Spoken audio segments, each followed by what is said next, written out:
प्रधानमन्त्रीको सम्बोधन हुनु पर्यो भन्ने कुरा हो। हामीले भनिरहेका छौँ साँच्चै जेनजीको सरकार हो, तपाईँको औचित्य भनेको जेनजीकै आन्दोलनलाई संस्थागत गर्न हो भने चाहिँ तपाईँ हामी जेनजीहरूको माग किन पुरा गर्न सक्नु भनेको सुशीला कार्कीज्यूले भन्नुहुन्छ कि त्यसको 21 मा चुनाव हुन्छ, त्यो चुनाव भएपछि चाहिँ बदलाव आउँछ। त्यसको के ग्यारेन्टी छ?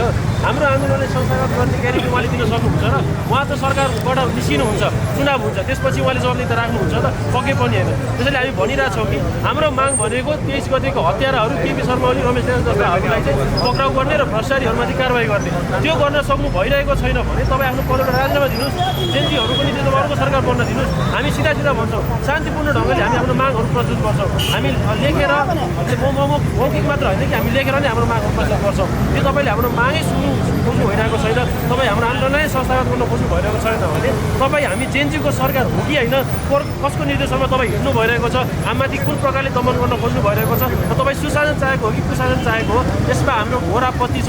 र हामी चाहन्छौँ कि केपी ओली जस्ता हत्याराहरूलाई छिटो पक्राउ गर्नुहोस्, जसरी उनीहरूले तपाईँको अस्तित्वमाथि नै प्रश्न उठाइरहेका छन्, औँला उचालिरहेका छन्, त्यसको विरोधमा हाम्रो प्रतिक्रिया दिनुहोस्। तपाईँ मौन बस्नु भनेको हामीले ठुलो प्रश्न उठाउनु हो। तपाईँ हामी जेनजी आन्दोलनमाथि नै तपाईँले प्रश्न उठाउन खोज्नु भएको छ र हाम्रो जेनजी जेनेरेसन नै कलङ्कित हुन पुग्छ यदि तपाईँले हाम्रो आन्दोलन सञ्चालन गर्न सक्नु भएन भने। त्यसैले हामी चाहिरहेका छौँ भने सर्वप्रथम तपाईँ हत्याराहरूलाई समात्नुहोस् र भ्रष्टाचारमाथि कारवाही गर्नुहोस्, अनि मात्र हाम्रो आन्दोलन सफल हुन्छ र हामी विगतमा पछि गएर हाम्रो इतिहासमा नाम लेखिन्छ अथवा हामीलाई कलङ्कित रूपमा पछि गएर युवाहरूले हेर्नेछन् भन्ने यो सरकारले थप देशलाई भड्कालोमा राखेको छ। हजुर, यो सरकारले के गर्न चाहिरहेको छ भने चाहिँ अरूको निर्देशनमा हिँड्ने। सुशीला कार्की यदि स्वतन्त्र हुनु भएको भए चाहिँ आज होइन रगतमाथि खेलिरहेको छ, जहिले नै जेनजीहरूको कुरा सुन्नु रगतमाथि खेलिरहेको छ। सरकार चाहिएको रहेछ, जेनजीको सरकार हुन्थ्यो भने 400 भन्दा प्लस जेनजीहरूलाई अपराधीको रूपमा तपाईँले धरपकड गर्नु हुन्थेन। प्रधानमन्त्री भइदो रहेछ भन्ने कुरा थाहा रहेछ। त्यस दिन आदेश दिएको हत्याराहरूलाई किन कारवाही गरेको छैन, किन पक्राउ परिरहेका छैनन्, किन गुन्डोमा उनीहरू गुन्डागर्दी गर्न सकिरहेका छन्, महेश बस्ने दिशा पोखरेल जस्ता मान्छेहरू किन मान्छेहरूलाई उत्तेजित गर्न सकिरहेका छन्, उचाल्न खोज्न सकिरहेका छन् र हामी जेनजीहरूमाथि दमन गर्न खोजिरहेका छन्, हातपात गर्न सकिरहेका छन्।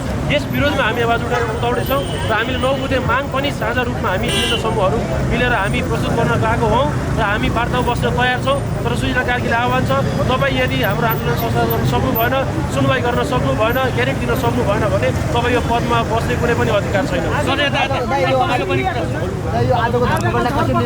आजको घटनालाई म भन्न चाहन्छु कि हामीले स्वतन्त्रता पाएको छौँ, हाम्रो मौलिक हक छ, हामी साझा रूपमा हामी शान्तिपूर्ण ढङ्गले आफ्नो मत राख्न सकौँ। तर यसमा सरकारको हामी नीति देख्न सक्यौँ, उहाँले हामीमाथि दमन गर्न खोज्नु भइरहेको छ, त्यसको प्रतीकको रूपमा पनि हामीले कालो कपडा लायौँ। हामी भन्न चाहन्छौँ कि आजको मङ्सिर 9 गते इतिहासमा लेखोस्, यसलाई कालो दिनको रूपमा मान्छेहरूले चिनोस् कि यो जेनजीबाटै बनेको सुशीला कार्कीको सरकारले जेनजीमाथि नै दमन गरिरहेको छ।